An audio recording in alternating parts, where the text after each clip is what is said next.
Hey, folks. Thank you for joining me here today, and thank you for listening to me. Listen, okay, where do I start with this? I want to really build a picture for you here because it's really important that you understand the truth. If you suffer from any form of anxiety condition, please listen to what I'm about to say because it's absolutely vital that you understand from the ground up why this information is going to change your life. I suffered too. Okay, I think you all know that. I suffered for about 22 years. I had anxiety, panic attacks, agoraphobia, monophobia, health anxiety, eating disorder, um, emetophobia, um, every kind of phobic response you can imagine. I'm just trying to think back now. I was medicated to the hilt. I was on benzodiazepines, antidepressants, antipsychotics, you name it, they fed it to me, with very little hope of any kind of long-term relief. In fact, I was told by doctors and psychologists that I'd have to learn to cope and live with this for the rest of my life because I had a severe mental illness, anxiety with depression. Listen, I'm 57, so I've spent about 31 years um, since I overcame my anxiety condition, researching and putting together programs of recovery for people that actually work.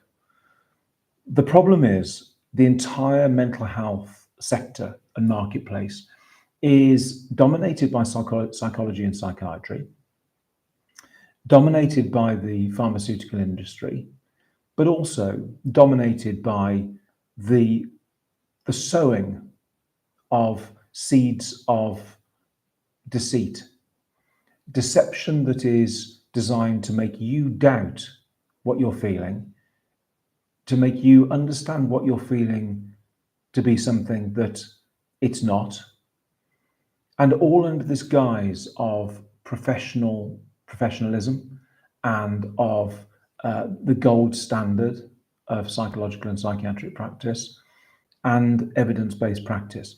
And the problem is with that, and this is the problem I've had with this entire issue since I started doing what I do, is that people become indoctrinated to believe all of those things. But moreover, and this is the most important thing to understand, what you experience in your mind and body bolsters, reinforces, and underlines everything you're told. But that's not because it's the truth, it's because it just happens to be that way. So, for example, if you go to see a psychologist and they tell you, or a psychiatrist, and they tell you that medication and coping and management are the only way forward, and the evidence of that is not only in the lives of many thousands of people they've helped before that they haven't cured. So clearly, there's no evidence of being able to be cured by these so-called professionals. So that bolsters their inability to cure you, because if nobody's being cured, then there is no cure. Then on top of that, the pharmaceutical industry and medics will tell you that you can manage this with medication, but that you're always going to have to manage it.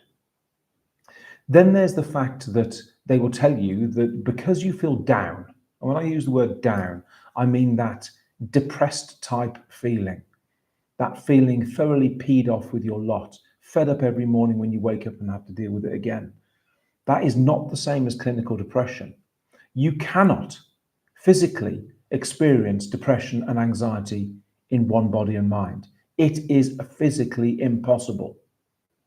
It's like being unconscious and conscious simultaneously, or fat and thin simultaneously, or fit and unfit simultaneously. It is a physical impossibility because they oppose each other biologically in your body.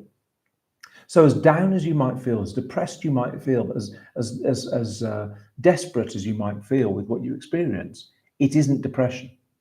But again, they sow this seed so that antidepressants seem like a good option. I've got anxiety and depression. Oh, the lovely doctor's giving me antidepressants because that's going to help my anxiety and depression. No, it's a nonsense. Antidepressants are there to attempt to elevate your mood chemically by acting on the chemicals in your brain, namely at the moment serotonin, which is the one that they most focus on. But serotonin might, in some way, control, in a very small way, actually, as part of an entire system might in some way control or in some way alleviate feelings of low mood, in that it is the feel-good chemical. But the problem is that doesn't fix anxiety, because the opposite of anxiety, well, fear is anxiety. So the opposite of fear was never happiness. Fear isn't an emotion. Fear is an alarm signal. It's an endocrine response. It's there to fight threat. It's not there to give you an experience like an emotion is. So all of these lies contribute to the entire picture. And then right at the end of what I've just said, there's also the fact that what you experience in your body and mind seems to confirm what these people tell you is true. And it's just not true. Just because you feel phobic doesn't mean you're scared. Just because you feel anxious doesn't mean you're scared. Because you've got OCD type compulsions and obsessions doesn't mean anything more than your body is responding to perceived threat. And the problem is, because psychology isn't taught anatomy and physiology as part of their training, and because anatomy and physiology is made to be irrelevant in the treatment of anxiety conditions, and that is the absolute truth, even through psychiatry, the true biology of fear and anxiety and the development of OCD and obsessive compulsive responses, that entire biology is ignored. So how can you address something within a sector that you know nothing about? And that's a legitimate question. How can you possibly be, for example, a gastroenterologist and not understand the digestive tract?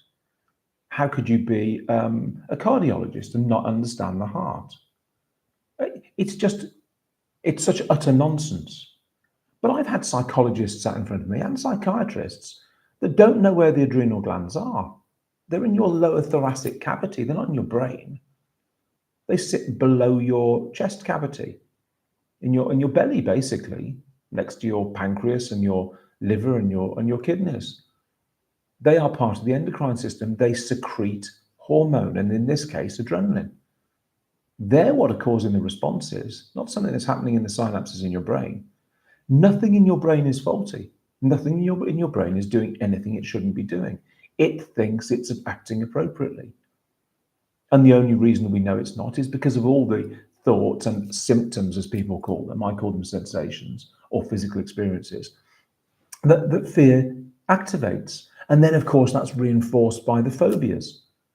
Oh, I've got agoraphobia. No, you haven't. You've got anxiety. You've got fear disorder that makes you look outside and say, don't fancy that. It's going to make me more anxious. In the same way as somebody with an eating disorder looks at food and says, don't fancy that. It's going to make me more anxious. I neither want to eat it, nor do I want to reject it. But what I'm going to do is not eat it because that's favorable over the anxiety it causes when I try to eat it. And the same is true of all phobic responses with it. And these phobic responses, they're just compulsion. They're just action taken to avoid elevated fear. And in fear disorders, it's completely inappropriate. But that entire biology, that entire physiology is ignored. And my message to you, right, as a sufferer, because, I've sat in front of tens of thousands of people like you. Yesterday, 6, whatever happens, I have to convince you guys that whatever you've been told is false. And you've got to believe me. And why have you got to believe me? Because if you don't believe me, you're rejecting biology, you're rejecting science. And what you've got to do, though, is step over the boundary of understanding that, look, I've been you. I know how SH1T this feels. I've woken in the middle of the night with night frights and stood in the window and splashed my face with cold water and looked out on the street and hoped that I was still real. I've had 8 to 10 panic attacks a day. Pounding heart, sweating, faintness. I've had the gastrointestinal issues. I've had the tinnitus in my ears, the dry eyes, the staring eyes, even though they're closed, the strange feelings in your face, the drooping face. I've had the tingling in my hands and feet. I've had all of the manifestations, the smothering sensations. I've had the feelings that I can't swallow. I've had eating disorder and health anxiety. I've constantly checked myself for lumps and bumps. I've been to the doctor and begged them to help me. I've called ambulances in the night. Trust me, I've been there. And through all of this, I was I'm a pretty resilient person. I was a rugby player at a relatively high level. I rowed competitively, in other words, in a rowing boat, in an eight. I did martial arts. I boxed. I went to the gym. I used to run 6 miles a night. I'm no shrinking violet. I'm not somebody who shies away from risk. But it knocked me for 6, and all through my life was punctuated with this disorder.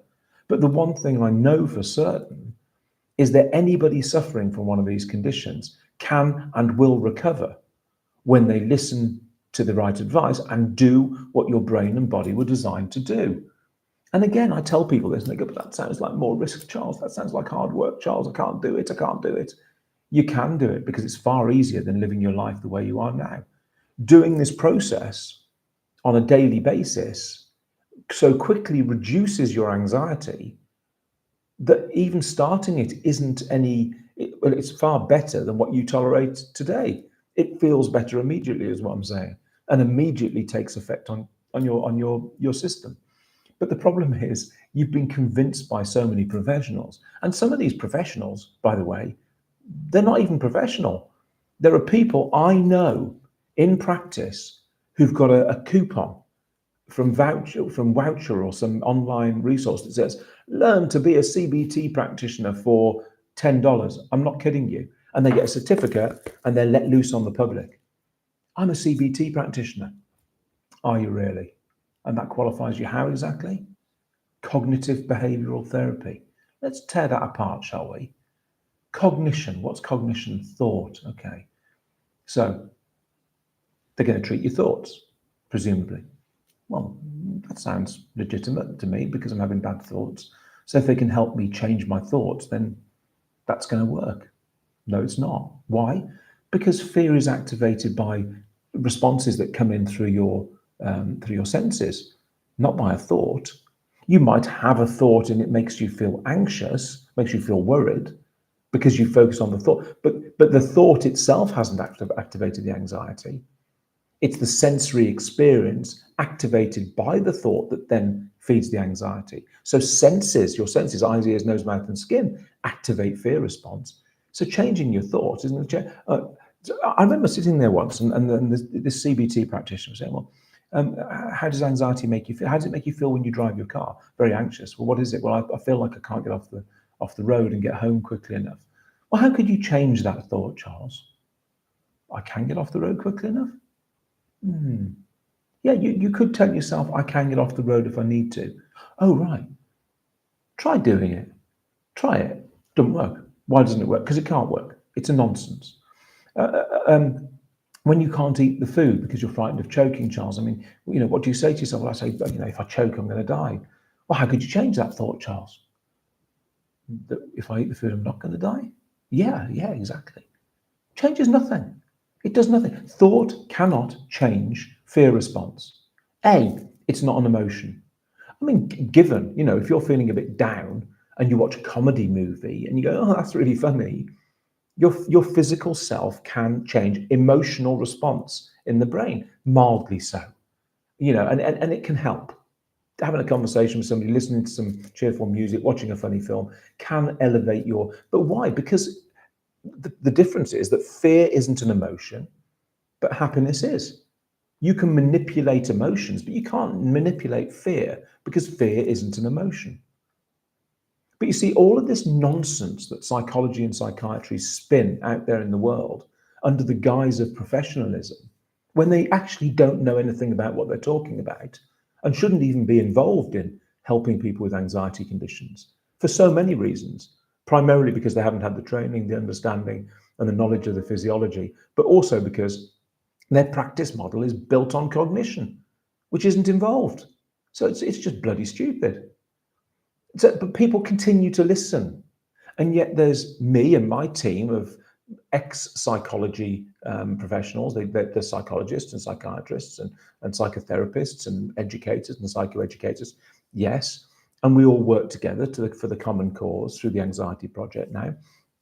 Um, but if they say this, they've been to corporates, they've been to group sessions, they've been to. If you say this and there's a psychologist or psychiatrist there, it's not true. Okay, tell me why it's not true. It's just not true. Well, yeah, but tell me why it's not true. Give me the reason. Give me the physiology. Give me the medical information that you clearly state that you have that contests what we're saying. It's just not true. So you have no argument. Yes, my argument is psychology and psychiatry are the gold standard, are the evidence-based practice that leads to treatment of anxiety conditions. How many people have you cured? Oh, you can't cure these conditions. Wrong. You can. Well, you can't. No, you can't. I can. Don't sit there and tell me I can't cure people when here's Bob saying, look, Rory, for example, this year, gold medalist at the Olympics, right? English guy, gold medal at the Olympics. I used this method, it changed my life and it even affected the other people in my team. Before it, I wouldn't have even thought of doing it. I'm paraphrasing. I wouldn't have even thought of entering the Olympics. He won a gold. He got total control of his anxiety through this science, through our organization. And you hold this up to a psychiatrist and they go, no, impossible. No, it can't be cured. No, you can't cure it, mate. That doesn't mean we can't. That doesn't mean the science doesn't exist to cure it. It means that you are so either ignorant or selfish that you wouldn't have done that for Rory. There's no other excuse, chap. And this is where we are in the world. You suffer because you don't know how to recover. That's it. Nothing else. You suffer because other people have told you lies about what your experience is. Fact. Can't contest it. You suffer because you haven't yet done what your body and brain was designed to do, to switch off fear and therefore switch off disordered fear, and with it go all of the obsessive compulsive disordered responses and thoughts. Why haven't you? Because you haven't been exposed to anybody that's told you the truth. That's it.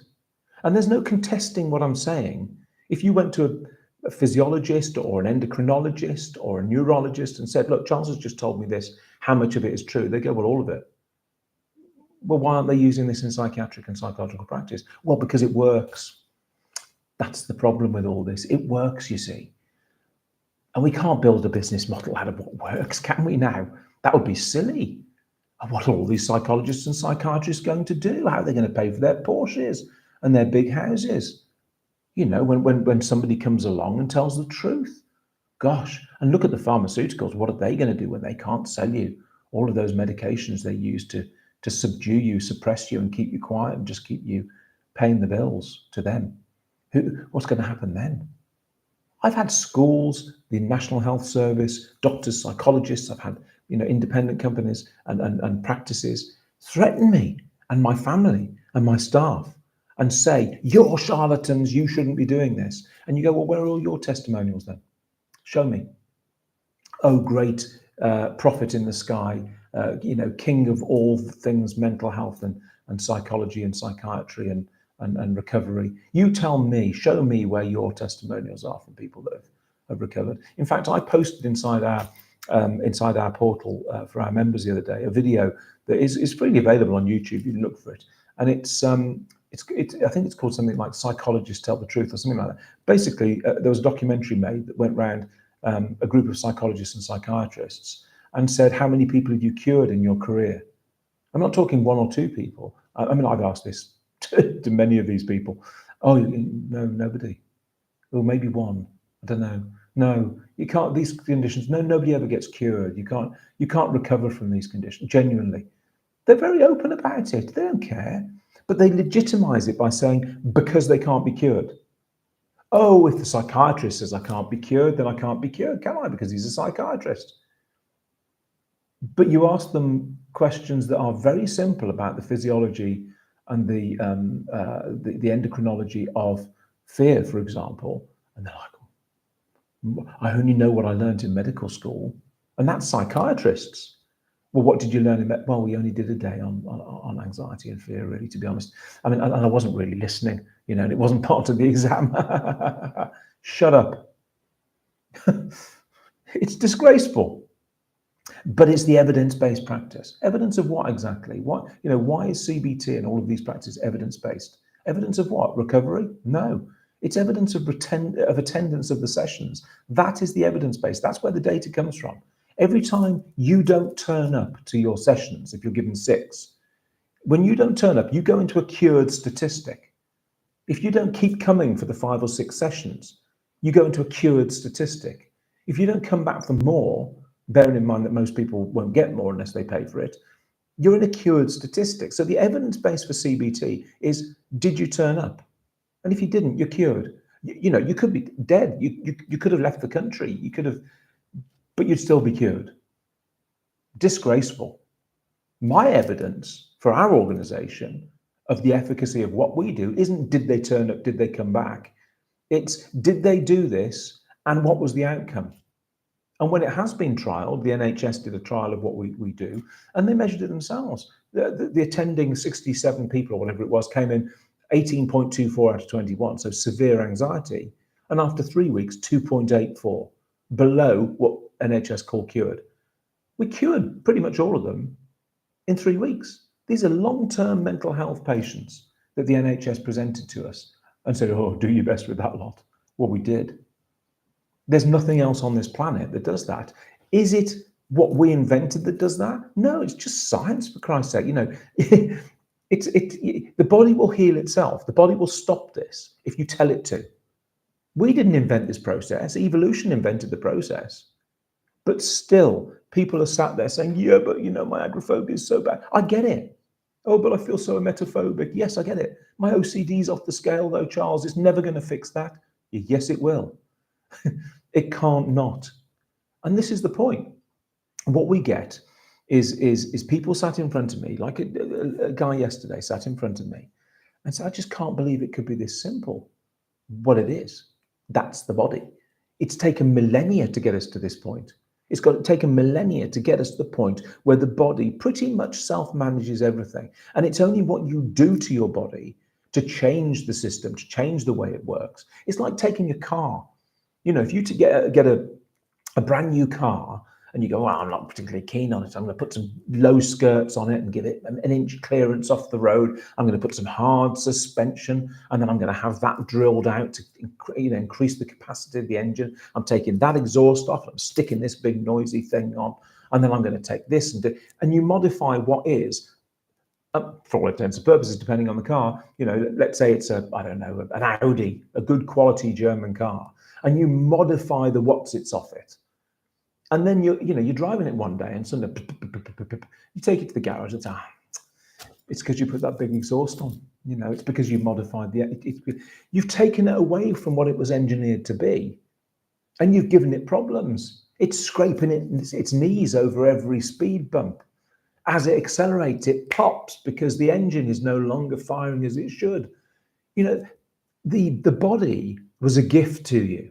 You were gifted a Ferrari at birth. All your job was to lubricate it and put fuel in it and give it a polish now and then and make sure it doesn't change from what it naturally is. That was your job. But the moment you hit puberty, you thought, oh, I'll try a bit of smoking, I'll try a bit of drinking, I'll try a bit of weed, I won't exercise as much, I'll just sit in front of this computer all day playing games. You're basically parking up the Ferrari, putting water in the fuel tank and hoping that everything's going to continue as it should. It won't happen. You've taken your eye off the ball. Do you think cavemen did that? I'm using cavemen as a general term here. No. Hunter-gatherers were out using their bodies effectively, maintaining their the integrity of their muscles and their fat deposits, making their bodies work in the way that it should work, lubricating it with water, feeding it with the correct fuels. Now it's like Mackie D's, energy drinks, bit of weed, have a bit of a smoke, or I'll vape this. What do you expect to happen? And then on top of that, those that are predisposed to anxiety develop an anxiety condition, and suddenly you've got this kind of messy quagmire or soup of complete disorder in your body that's been further exacerbated by the anxiety. And you go and see a psychologist and go, oh, you've got to do this and take these and make that, and oh, your belly's upset, well, you take these as well, and here's some. No, you're just adding fuel to the fire. Your body and brain will do what it's designed to do as long as you allow it to do it. You can either believe me, disbelieve me, or fear what I'm saying to you. It's your choice. You can sit there going, yeah, but I can't change my life because I've got 5 kids and a busy job. Yeah, you can. Oh, Charles, I can't do this. I'm just so anxious. Yeah, you can. But I can't leave the house, Charles. How am I supposed to do this process? The way I tell you to do it. Do you think I've not met you before? I was you before. You can put every excuse under the sun out there, but ultimately, you were gifted life, and you were gifted life for a reason. And it is a gift. Yeah, okay, you didn't decide for your parents to come together and give birth to you. I get it. It wasn't your choice to be born, but you're here now. Do you want to live an existence of unfulfilled, unhealthy, half existence? Or do you want to live a life which, whenever you go to bed every night, you're worried about going to sleep because you want to be awake to do more stuff? That's how I feel. I don't like going to sleep. I have to sleep, but I don't like it because I just think it's a waste. I think, oh God, not this again. And the next morning I'm out of bed and I'm activity 1, activity 2. I never stop. I never stop. Why don't I ever stop? Because that's life. It makes me feel good. I feel fulfilled. I'm helping people. I'm doing with my body and mind what is meant to be done. That should be you too. And it should be effortless. It should be just what you do. No thought, no planning. It's what you do. And it's all right to say, but I've got no money, Charles. I haven't got a job. I've got 6 kids. I had my leg taken off. I've got, whatever condition you might have. It's all right to say that. I've helped people that, quadriplegics in wheelchairs, and you'd look at them and go, Christ, what are they going to do? But they're fulfilled and happy now. Why? Because they've understood how to use their body and mind to create well-being, happiness, fulfillment, and to get rid of all the anxiety, which is disordered fear, from their body, and therefore get rid of all of those obsessive compulsive thoughts that drive them to believe untruths, because they're all untruths. Yes, there's an ultimate truth. We live and we die. I get it. But you don't have to think about it every day. You should be enjoying every second of every minute of every day. And part of the reason people don't now is because social media and news and all of the stuff we're bombarded with every day is so freaking negative. Even when it's positive, it's negative because it's not what we're meant to be ingesting. We weren't built for that crap. We were built for something entirely different. But what happens is you get to the point in your life where you reject it all and you take no notice of it and you live your life and you do your work and you earn money and you feel fulfilled and you're unaffected by all the BS that they're throwing at you. Why? Because you realize and live the truth. And that is the most important thing. I've had some people put some words down here, if you don't mind me reading them out very quickly. I've had help from psychology, didn't help at all. There's a shock. It was quite meaningless. It is. I went to a psychotherapist for 8 years. Now I can't go outside my door without crying. It doesn't stop. It does stop. All you need to do is listen. All you need to do is understand the truth, and you will want to leave out of that front door. I was a housebound agoraphobic. Truth. I couldn't go from the living room to the kitchen. Beth used to have to drive home from work 8 miles and walk me to the toilet. That's how bad my agoraphobia was. And I'm not telling you a lie. This is absolute truth. And then in less than 2, everything changed. I just wanted to go outside. Why? Because I dealt with the disorder, removed the disorder. And what's natural? Going outside. I didn't even think about it. I found myself 2 days later, genuinely, in the car driving to London thinking, oh my God, how did I get here? No anxiety. Apprehension, maybe, but natural apprehension because I'd spent so many years being agoraphobic. That's the truth of it. And I have extreme health anxiety, is the worst of it all. It's hell. I can't even go to a doctor. No, I had the most obscene health anxiety. But, what is the one thing that, we're all frightened of dying or getting ill. Of course, nobody wants to be ill, but you don't have to think about it all the time. It doesn't have to be, I never think about it. Never. When this second mole came up, sorry, I got the wrong cheek there. See this second mole here? When that came up, we were on holiday and Beth turned to me and said, oh, you've got a lump on your face. I said, oh, have I? Where? And she pointed at it and I said, oh, yeah. She said, you better get it checked out because it wasn't there yesterday. I said, yeah, okay.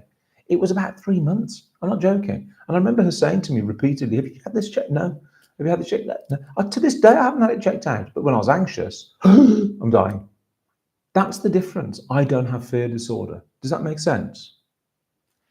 Hi, Charles. Love your work. Oh, thank you. I bought your method years ago. I wonder, with the advent of smartphones and social media, do you think anxiety could be brought on by social contagion? Not brought on by it, no. I mean, the thing is, you'll know from having read my stuff that anxiety is a predisposition. You know, people that have anxiety occupy maybe 40 to 50% of society. That predisposition has to exist for them to suffer. A lot of people can't suffer and won't suffer. So I don't believe anxiety is caused by social media or any other sort of external influence. However, it can be activated by those. So all of those things are a catalyst to activate a natural predisposition, which is why, you know, you get two soldiers go to war, same age, same training, you know, look the same, sound the same. One comes back with PTSD, one doesn't. The one with PTSD had the predisposition, and it just so happens that the factors that they you know, experienced when they're out in war in the Middle East or whatever, activated the predisposition in this one, whereas this one didn't have the predisposition. This one comes home perfectly normal, goes back to family life, no problem at all. This one comes back with what's described as PTSD, which is, again, I won't get started, but it ain't, and gets sent down a mental health route and has all of these interviews and is basically made more anxious by the process. And that's the difference. You have to have the predisposition. So I agree with you that any life issues, social media, bullying, you know, war, a car crash, can give rise to the activation of a fear disorder, but only in those predisposed. Sorry, my phone's ringing. Somebody says, all truth, thank you. Your course helped me to travel on the underground again after years of avoiding, no problem at all anymore. Brilliant. This is what we want to hear, you know, and it's what we hear from thousands of our clients. You only have to go to lindenmethodreviews.com and read through those screen grabs, and you can see that, unlike any other organization on earth, what we do works. Our new interpretation, our new presentation to the world is in partnership with, you know, some global specialists from around the world. It's called Anxiety Project, and we've collaborated with a load of really, really clever people to bring the truth to the mental health arena. It's called anxietyproject.online if you want to have a look. And it's spectacular. We have a corporate version as well. And the resource we've created is a community. You can either be yourself or be somebody else. You don't even have to go in and talk to anybody. But it's a complete resource. It's got all of the recovery materials. It's got the support, and then the weekly webinars, which you can sit and do what we're doing here, basically ask questions and get live answers.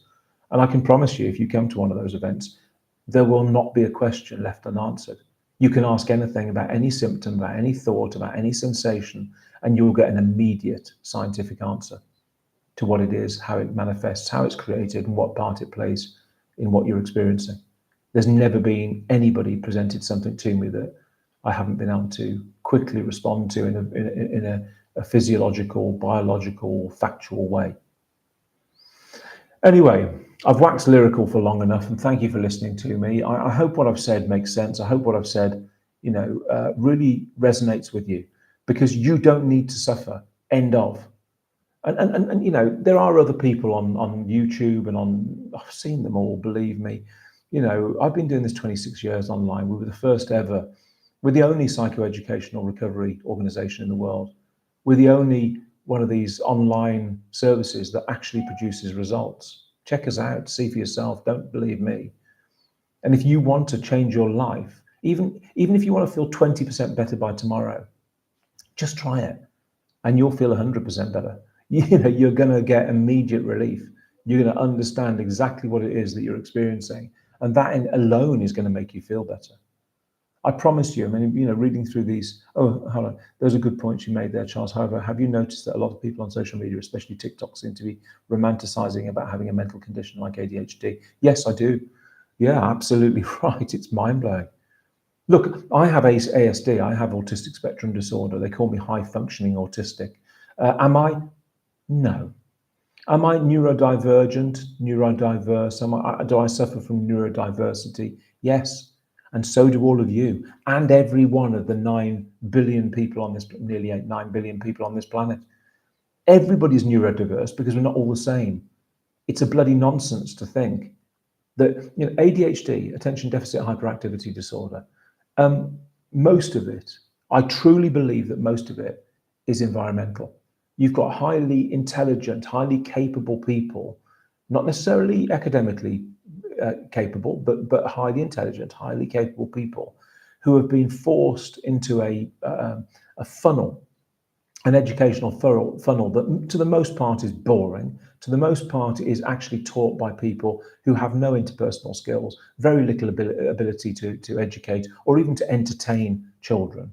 And you're sat there in the classroom listening to Mr. Drone, well, if you add 8 and 2 together, you get 10. Who's going to listen to that crap? I mean, really, you have to be a proper nerd to listen to that stuff and enjoy it. It's just 99% of kids are bored, are unhappy with the environment they're given at school, aren't being taught by people who can teach. Because I truly believe there are teachers, people who teach, who say, this is what you do and this will be the outcome. And then there are educators. The educators turn up, they do a bit of and they leave and get their paycheck. Teachers are people who feel passionate about imparting their wisdom on people of all ages.